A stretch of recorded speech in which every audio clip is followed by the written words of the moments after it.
100 kabahayan, katumbas ng 400 pamilya at nasa 1,000 individual. Kaya umalma sila, kaya hinarangan nila yung mga gate. Kaya kahit na tao hindi makakapasok at kanina nakailang hagis sila ng fire extinguisher at tagagis din ng bato at bote ang mga residente. At meron ding apat na individual ang inaresto at dinala na po sa presinto. Mukhang ang ikakaso nila ay obstruction of justice. Yung tatlong yung mga konsehal na namagitan at saka yung si Serbo dumating din pero hindi rin pinagbigyan at nagkaroon pa ng pangatlong attempt. Ng pangatlong attempt, nakaalis na yung mga konsehal at si Vice Mayor Serbo. Pangatlong attempt, hindi rin natinag. Hanggang sa hindi nila mapasok ng demolition team at ng mga pulis itong naturang lugar, itong Eskinita. Nahirapan po ang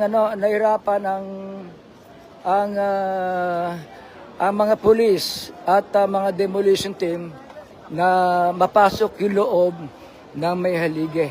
Yan po yung update natin mukhang makakalma na yung mga residente pero syempre hindi pa rin sila makakalma yan. Baka mamaya babantayan nila to. Nakasarado yung permis, yung kalsadang yan, yung gate.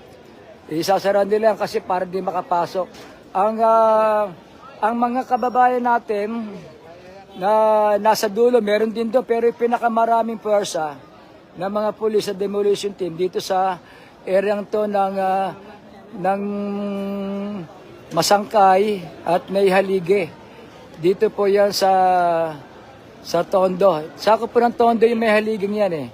2 barangay yung nakakasakop na sa 100 bahay na i-demolish. Pero yun po, at medyo kahit paano humupa na yung tensyon dahil sa mukhang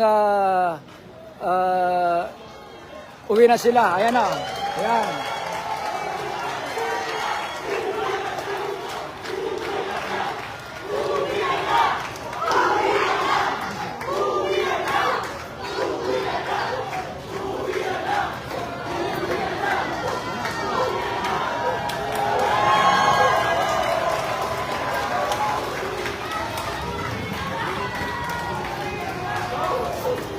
Ito, nag-uwian na.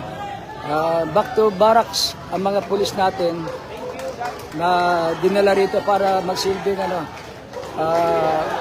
kaso talaga hindi nila, kahit pangatlong attempt, hindi nila napasok yung gate.